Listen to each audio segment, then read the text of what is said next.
সবাইকে সাথে নিয়ে অহিংস বাংলাদেশ গড়ার আহ্বান জানিয়েছে শিল্পী সমাজ। বিকেলে জাতীয় শহীদ মিনারে এক সমাবেশ থেকে এই আহ্বান জানানো হয়। বক্তারা বলেছেন, ছাত্র জনতা রক্তক্ষয়ী বিপ্লবে জন্ম নিয়েছে নতুন এক বাংলাদেশ। আন্দোলনে ছাত্রদের পাশে ছিলেন শিল্পী সমাজ। রাষ্ট্র গঠনে তাদের সহযোদ্ধা হতে চায় শিল্পীরা।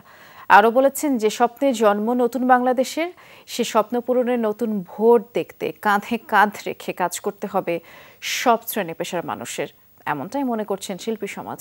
চলমান সহিংসতা ও ধ্বংসযজ্ঞে উদ্বিগ্নতারা আর সমাবেশে অংশ নেন দৃশ্য মাধ্যমের শিল্পী, আলোকচিত্রী সহ থিয়েটারের কর্মীরা।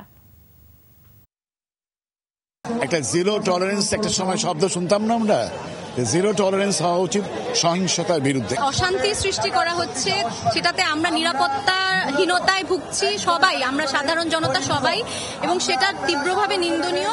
আমরা সুন্দর একটা দেশ চাই, সবাই গান গাবো, কাজ করবো, আমরা এগিয়ে যাব, সেরকম একটা দেশ চাই। এটার জন্য আমাদের এই যুদ্ধটা।